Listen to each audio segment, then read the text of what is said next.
The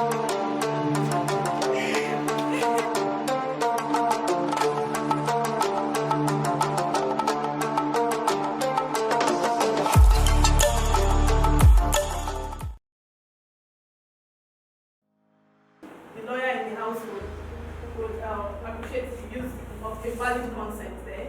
Then, or the forceful intercourse between a man and a woman as a result of any form of force, coercion, or abuse of authority by a woman. So, which means rape can go both ways. A man can be raped and a woman can be raped. So, in our line of work, we've seen men who have reported that they were raped, and we have seen women who have reported that they were raped. But in society today, we see more of female victims than male victims, because so many male victims do not want to come forward to share their story. Why? Because of societal standards that you are a man. Are you supposed to complain that you were raped? Like, in the sense of having sexual intercourse with a woman, are you for real? Like, you are coming to say you were raped? Are you not a man? You should have taken control of the situation. But in the actual sense, he was raped and he was violated. It's as simple as that. So second slide. I said, now what is psychology? Psychology is the study of the mind and behavior. This includes feelings, thoughts, actions, as well as inactions. That is the actions you take and the actions you do not take. I call psychological decline. Now what are psychological effects? This has to do with any emotion or action affecting the mind of a person, usually as a function of awareness, feeling, or motivation. That is an impact that comes on you as a result of an action or an inaction taken by a second party. I don't know if you are following. Yes. Next slide. So I said, what are the psychological effects of rape on the victim? First, we have panic attacks in the form of flashbacks. So we have just towards the ending of the play now, we saw where both of them were having flashbacks of what happened. And she said, "You've ruined my life." And he said, "You've ruined my life too." Now, I do not want to take sides because that's what we are not here today to talk about. We'll hear from the legal point of view and also from the societal point of view. But I just want to put in our minds that rape has an effect on the victim and also has an effect on the perpetrator. Let's just have that in mind today. That the effect of, the life damaging effect on the victim might outweigh that of the perpetrator. But in one way or the other, the action taken by the perpetrator also affects the perpetrator. Now we'll get to that, but I just want to lay that as a background. So now panic attacks in form of flashbacks.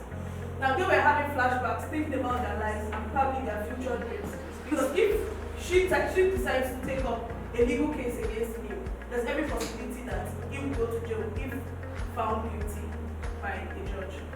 So I also have social anxiety, that is, she might not be able to, if she goes back to her friend is going to bullshit her. Her friend is going to tell you, "I told you so." And if her friend is a bad friend, the whole social media will learn about it. If her friend is a bad friend, and she will not be able to show her face in society. So that's where we have societal anxiety. We have post-traumatic stress disorder. Now, post-traumatic stress disorder comes as a result of social anxiety and a lot of flashbacks. Because you will not be able to, in our line of work, in Osun State, sorry to digress a bit, in February, I came in contact with a girl. She was a near rape victim. She was almost raped in school, in her school compound, during a riot. And till now, she was not raped, but she was almost raped. He almost raped her. Till now, it still affects her. She can't study. And she told me on our one-on-one conversation that she runs away from every opportunity to be with a man. Not be with a man sexually now, but to be in the same room with a man.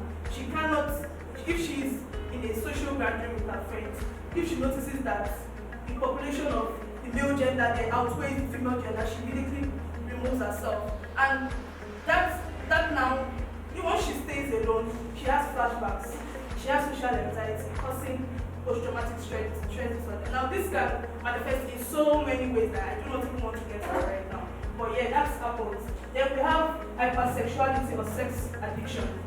Hypersexuality happens whereby in a situation where some people say, some victims now that we've spoken with, they say they enjoy sex. Yes, I see some eyebrows raised. They enjoy the sex, but does not invalidate the fact that they were raped, because it's your body. There's no how you're going to have sex and your body will not enjoy it. No matter the circumstance, your body is going to enjoy it. So they now start feeling bad that, but it raped me, I shouldn't have enjoyed it. Some ladies even explain that they orgasm in rape.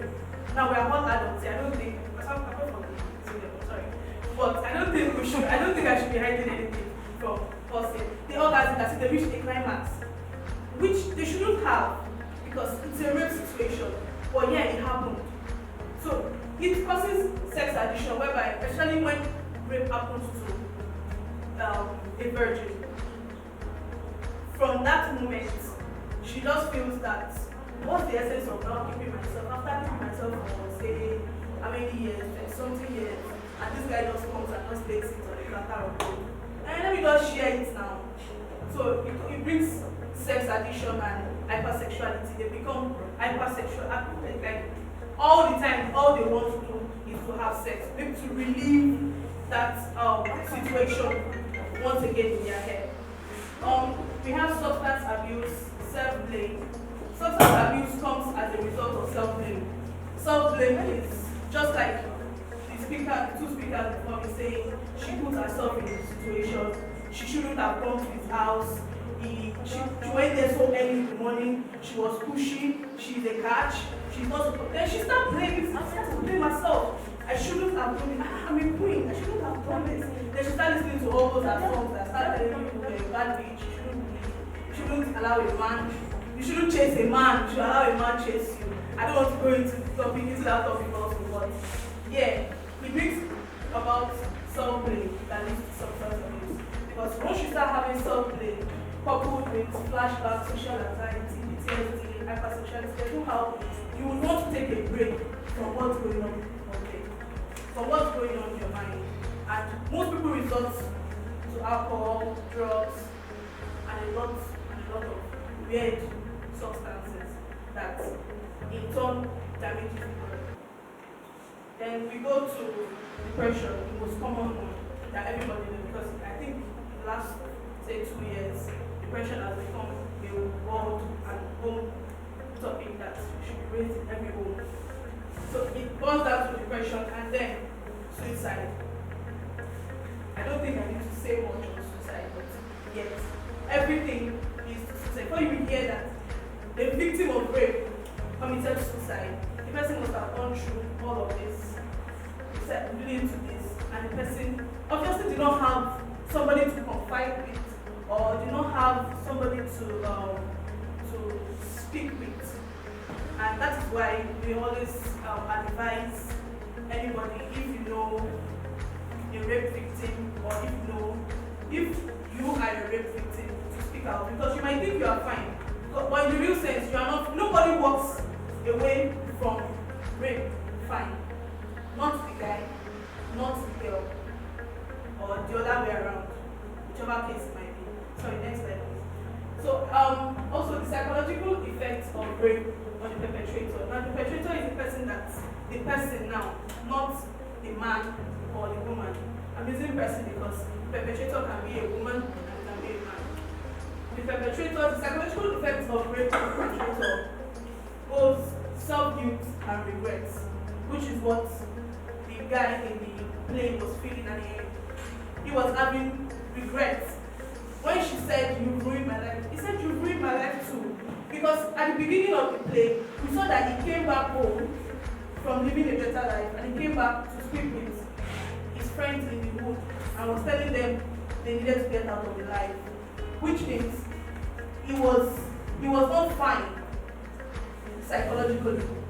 And that was probably why he was trying to put off the girl, although she was being pushy, and he might have had some feelings for her, some emotional feelings for her, love, likeness, and thereabout for her. But he needed to get to a safe place in his own mental health first before thinking of going into a relationship, which I think is the radical thing for anybody going into a relationship to do. Even as a girl, as a boy, before you say you want to commit yourself in a relationship, I think you both of you need to be on the same psychological space. So we go on to say psychosis. Now psychosis comes as a result of, like I said before, flashbacks, depression, and most people are strong enough to live through depression. Most people are strong enough to live through depression, but most people end up being psychotic about it. Most people end up being psychotic about it.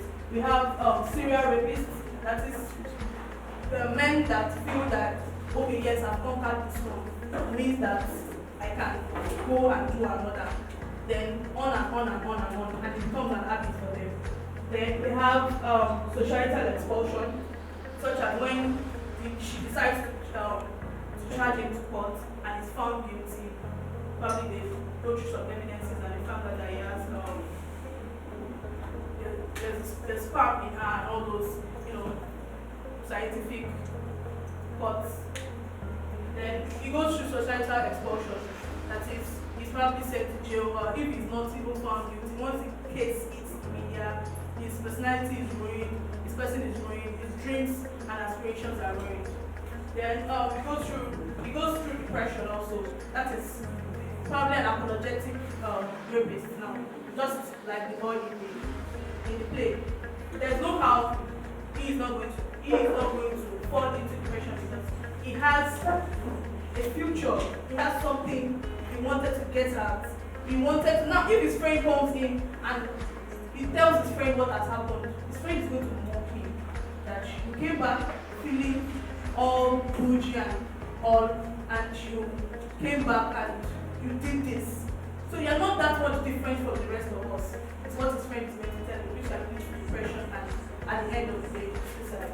The last one. I said in conclusion, when it comes down to the psychological effects of rape, both parties suffer imminent and long-lasting psychological consequences. I hope I have been able to an extent, explain to you the psychological effects of rape on both parties.